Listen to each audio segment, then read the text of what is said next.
Continuamos en Quienes Quieren a través de Diamante FM 98.7 y Canal 5. Nos acompaña en este día el ministro de Educación y Cultura, doctor Pablo da Silveira. Lo quiero llevar al tema de bono de impacto social. Hace poco tiempo lo lanzaron.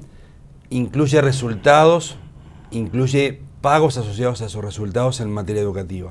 ¿Se puede trasladar a la educación pública esto, que se pague de alguna forma por resultados? O Uruguay tiene niveles bastante importantes de deserción, tiene niveles bastante importantes de estudiantes que no se comprometen. Hace poco se conoció a través de Héctor Floric los resultados del monitoreo educativo, donde 1 de cada 4 escolares tiene más de 2 meses de falta en la educación. ¿Asociar resultados a dinero es posible en la educación? Bueno, en primer lugar, se ha hecho una explotación política del tema del ausentismo, que es un tema que existe. ¿El dato es correcto o bueno, no? Lo que pasa es que hay que ubicarlo en un contexto. Primero, el ausentismo ha aumentado en todo el mundo después de la pandemia. ¿No? Porque evidentemente esos 2 años de pandemia debilitaron ese reflejo que todos hemos tenido de me levanto y voy para la escuela. Evidentemente pasó a ser para mucha gente una cuestión de opción. Voy o no voy, veo, tengo ganas, no tengo ganas. Antes era un reflejo. Cuando usted y yo éramos chicos no se nos ocurría, y si se nos ocurría, nuestros padres se encargaban de sacarnos las dudas en una fracción de segundo. Este no es un fenómeno uruguayo, este es un fenómeno internacional. Está pasando en todas partes. Las autoridades educativas en muchos países están preocupadas por el aumento de las inasistencias, nosotros también. Pero el dato es correcto, o sea... Bueno, después lo segundo que hay que decir es, ha habido estudios hechos recientemente por nosotros que pusieron en evidencia fenómenos que hasta ahora no estaban muy identificados. ¿Por qué? Porque lo que tradicionalmente estuvo siempre bien identificado fue el gran faltador, el que desaparecía 10 días. Y eso es alguien que todo el mundo percibe, una situación que todo el mundo se da cuenta y que preocupa. Lo que tenemos hoy es un fenómeno de faltas intermitentes. El chiquilín que falta una vez cada 2 semanas. Si uno acumula al final, son muchas faltas. Pero como es una especie de cosa salpicada, muchas veces ni los docentes, ni los responsables de institución, ni las familias se dan cuenta que hay un problema. Pero entonces, eso no pasaba en Uruguay y empezó a pasar también. Eso en parte empezó a pasar y en parte hoy tenemos más conciencia. ¿Por qué? Porque desde Ceibal se hicieron estudios que muestran que esto es así, que muestran además ese descalce entre lo que está pasando y la percepción de la gente. Que uno le pregunta, ¿su hijo falta mucho? No, no falta mucho. ¿Y por qué el uso político entonces? Si es algo que está pasando. Porque estamos en año electoral. ¿Y el uso no político de eso cuál sería? ¿Decir que es normal? No que es normal. Tenemos que trabajar para que eso no pase, pero ni es un problema que nació ahora, ni es un problema solo de Uruguay. No es un problema de este gobierno, de lo que ha planteado con su transformación educativa y demás, que provoca esto. Ahí está la explotación política. Y eso es lo que se quiere hacer ver, que la transformación provocó esto. Sí, porque hay gente que cree que la manera de hacer política es decir que todo lo que se hizo estuvo mal, que claramente no es lo que piensan los uruguayos. A mí me encanta cuando veo esos carteles en la calle del Frente Amplio que dicen el gobierno fracasó, a mí me encanta, porque los uruguayos no sienten eso. Cuando uno habla con la gente hasta hoy está agradecida por cómo manejamos la pandemia. En la educación no fracasó, de hecho usted. Tampoco la gente está contenta de que existan los María Espínola, que le dan 3 comidas por día. La otra vez Cose decía que hay que también extender los servicios de alimentación a la educación media. Los María Espínola, que son de educación media, le dan 3 comidas por día a los alumnos. Entonces, a mí me encanta que la oposición diga el gobierno fracasó, porque eso va a reforzar un problema que tiene, que es un problema de desenganche con el uruguayo medio. El uruguayo medio siguiente, antes tenía problemas de trabajo, ahora no tengo, porque bajó el nivel de desempleo, pese a que aumentó la tasa de actividad. Hay más gente buscando trabajo que antes y sin embargo hay menos desempleo. Subió el ingreso de las familias, bajó la inflación. El uruguayo no siente que el gobierno fracasó. Entonces, a mí personalmente me encanta que el Frente Amplio lo diga, porque lo ven mal. Volviendo a los temas del bono educativo, ¿se podría aplicar en la educación pública que si hay resultados se le pague más? ¿A quién? docentes, ojo, porque el directores, bono este que hicimos, al que se le paga más... a un privado. Sí, pero es a alguien que contribuyó a financiar, o sea, Sí. no es a nadie que está directamente Sí, pero metido aplicando en la actividad. idea, o sea, replicando un método para estimular. Por ejemplo, en DGI, cuando hay determinados resultados que se cumplen, se paga más.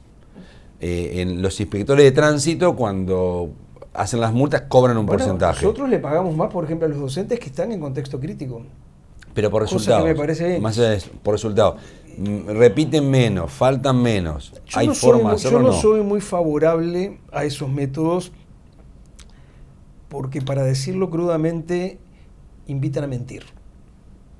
Entonces, yo no le registro inasistencias a alumnos míos porque sé que si tengo mensualidad cobro más. No digo que lo vayan a hacer, pero digo, las fichas en el tablero quedan puestas de una manera en donde hay demasiados atajos que no nos llevan realmente al objetivo que queremos. Yo creo más en... A ver, una de las cosas que se sabe claramente en el mundo hoy es que uno de los factores que más promueve la inasistencia es el que haya centros educativos que no funcionen como comunidades educativas. ¿Qué es un centro educativo que funciona como una comunidad? Es un centro que cuando el chiquilín llega, las personas, los adultos con los que se cruza el corredor, el director, los adscriptos, sus docentes, lo llaman por el nombre. Lo conocen desde hace años porque como tiene un plantel docente estable, este chiquilín ahora está en tercero de liceo, pero los mismos docentes están en la vuelta de que estaba en primero de liceo. Hay vínculo con las familias por esa misma razón. A la institución le preocupa si el chiquilín va o no va, de modo que si falta 3 días, llaman a la familia y dicen, che, ¿qué pasa que fulanito no viene? En cambio, un centro educativo que no funciona como comunidad educativa son esos centros que lamentablemente tenemos todavía en Uruguay, llenos de gente, anónimos, que el chiquilín sabe que la mitad de los adultos con los que se cruzan no tienen la menor idea de quién es él, que el chiquilín sabe que si va o no va, nadie se va a dar cuenta. Entonces, eso fomenta la inasistencia. Por eso los centros María Spínola, que son un poco la punta de flecha del modelo de centro que nosotros consideramos valioso, es un centro donde el docente que lo elige está 3 años. No se puede elegir por 1 año. Justamente para generar, donde hay mucha más posibilidad de que las autoridades del centro tomen decisiones por sí mismas aplicadas a ese centro, donde hay toda una parte de convivencia que hace que se combata el anonimato. Yo creo más en esas soluciones que creo que son más genuinas. El Frente Amplio dice, su candidato también lo dice, que ustedes no quieren los docentes dentro de la educación. Por eso los sacaron de los consejos, que si ellos son electos gobierno, van a votar los consejos de educación los docentes. Esto se ratificó en la LUC. La LUC es intocable. Si el Frente Amplio hiciera eso, podría hacerlo, más allá que legalmente lo pueda hacer, ¿podría hacerlo en el sentido de violar lo que la ciudadanía dijo? A mí me parece una falta de respeto a los ciudadanos, ¿no? Paso 1, un parlamento perfectamente legítimo aprueba una ley. Paso 2, yo convoco a los ciudadanos a votar en contra de esa ley. Y digo que el objetivo es derogarla, porque si los ciudadanos se expresan en contra de esa ley, entonces claramente esa ley cae y es lo que tiene que pasar porque la mayoría de los ciudadanos se pronunció en contra. Paso 3, hago el referéndum y los ciudadanos hacen lo contrario de lo que yo quiero que haga. En lugar de que una mayoría vote en contra de la ley, la mayoría dice, yo quiero que la ley siga. ¿Cuál sería la continuidad lógica y respetuosa de la voluntad de los ciudadanos? Bueno, perdí. Yo le pedí a los ciudadanos que se pronunciaron sobre esto, los ciudadanos se pronunciaron y lo que hicieron fue confirmar que quieren esta ley. ¿Qué hace el Frente Amplio? Actúa como si nada de esto hubiera pasado. Actúa como si no hubieran sido ellos mismos. O sea, para ustedes no es modificable la LUC entonces. Para mí hay un principio básico de la democracia que es respetar la voluntad de los ciudadanos. O sea, si el Frente pone a los docentes otra vez en los consejos de primaria y secundaria, ¿viola lo que la ciudadanía dijo? Pero es más, ignora lo que dijo la ciudadanía después de que ellos mismos la convocaron. Porque no hay que olvidarse que fue la única fuerza política que convocó al referéndum. Entonces, yo lo convoco a votar. Si usted vota lo que yo quiero, lo que yo quería que usted votara, entonces yo digo que el pueblo se expresó y que la voluntad del pueblo es sagrada y hay que obedecer la voluntad del pueblo. Ahora, si usted vota, si el pueblo vota lo que yo no quiero, entonces hago como que ese mismo referéndum que yo convoqué no existió y digo que por vía legal voy a hacer lo que se me antoja, ignorando lo que el pueblo me dijo en la cara después de que yo lo convocara. ¿Así es con todos los temas de la LUC o solo con la educación? ¿Para todos los temas se aplica lo mismo? Se aplica para toda la LUC, yo lo he formulado en materia de educación. A ver, hace poco vi una dirigente de Frente Amplio que dijo que si el Frente es gobierno, van a eliminar las innovaciones que la LUC introdujo en materia de adopciones. La LUC resolvió un problema horrible, burocrático que había con el tema de las adopciones y hemos tenido años récord. Estábamos en una situación increíble donde había chiquilines que necesitaban que alguien los adoptara de un lado y del otro lado familias que querían adoptar y pasaban años sin que las adopciones se concretaran. La LUC modificó eso. Hubo récord de adopciones año tras año y el Frente dice que lo va a cambiar. Entonces, a mí me parece una cosa muy rara. ¿Ustedes no quieren los docentes en la educación? Por supuesto que los queremos y los queremos decidiendo mucho y por eso una de las cosas que hacen los centros María Espínola es que le da posibilidades de decisión sobre el propio centro a la comunidad educativa que hasta ahora no habían existido. Pero más arriba que eso no, hasta ahí. Arriba gobiernan los representantes de los ciudadanos, porque nosotros somos republicanos. ¿Por qué eso se aplica solo en la educación? Muy bien, como los docentes son los que más saben de educación, entonces que gobiernen la educación. ¿Por qué no hacer lo mismo con la policía? Porque los que más saben de seguridad interior son los policías. O sea, debería haber un ministro de Interior de Policía, dice usted. Claro, y dejar que electo por la policía. ¿Por qué no hacer lo mismo con el Ministerio de Defensa? Bueno, no, ¿sabe qué? Nosotros somos republicanos, nosotros respetamos mucho el saber técnico y a nosotros nos parece muy bien tener una policía muy formada. Ahora, si nos vamos a decidir si en Uruguay hay pena de muerte o no hay pena de muerte, si hay cadena perpetua o no hay cadena perpetua, no es la policía lo que lo tiene que decidir, porque eso es un tema político en el sentido más noble del término, eso lo tenemos que decidir los ciudadanos. El rumbo lo marcamos los ciudadanos. Los que tienen el saber técnico tienen la enorme responsabilidad de ayudar a que ese rumbo se confirme. O sea, si el Frente quisiera modificar esto, tendría que hacer una ley y el propio Frente someterla a referéndum. No han planteado eso, que sería una cosa un poco rara. Hasta ahora lo único que plantean es que lo van a modificar por vía legal. Tendría que haber un pronunciamiento de la ciudadanía sobre esto, dice usted. No es una exigencia legal. Políticamente sería un poco más coherente, desde luego.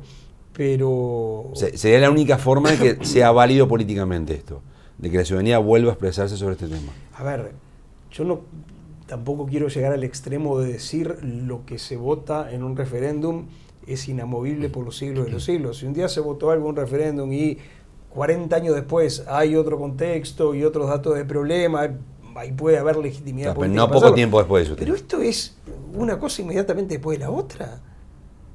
O sea, es el caso típico de un ejemplo en donde se desprecia la voluntad expresa de los ciudadanos. Es muy grave. Finalmente, con el tema de inteligencia artificial, ¿se imagina un día que vaya a un aula un estudiante o se quede en su casa y le dé clase a un robot? Eso ya pasa. Una de las cosas que nosotros hemos impulsado en Ceibal es lo que se llama las plataformas adaptativas. Por ejemplo, tenemos una plataforma adaptativa en matemáticas. ¿Qué es eso? Eso es una plataforma que le va poniendo ejercicios al chiquilín, pero atrás tiene inteligencia artificial y por inteligencia artificial la plataforma va detectando los puntos débiles y los puntos fuertes de ese chiquilín.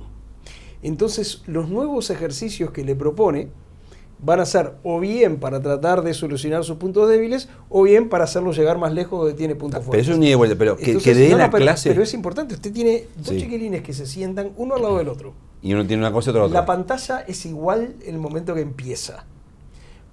Y 40 minutos después están haciendo cosas totalmente diferentes por un procedimiento de internet. ¿El docente va a ser reemplazado en un momento? ¿Se imagina eso? No, eso no, porque la transmisión de conocimientos, que no solo es transmisión de conocimientos técnicos como matemáticas, que también es socialización, también es transmisión de valores, también es formación ciudadana, tiene un componente humano que yo creo y espero y deseo que nunca vaya a ser dejado de lado. Doctor Pablo da Silveira, ministro de Educación y Cultura, gracias por ser parte de Quién es Quién. Un gusto, hasta la próxima. Gracias también a usted por acompañarnos en un programa más. Le recordamos como siempre, horario principal de emisión de Quién es Quién, jueves 22:30 horas en Canal 5. Dios mediante, entonces nos encontramos en un próximo Quién es Quién. Gustavo Vanescayan, que le habla de salud, le recuerda que esto ya es historia.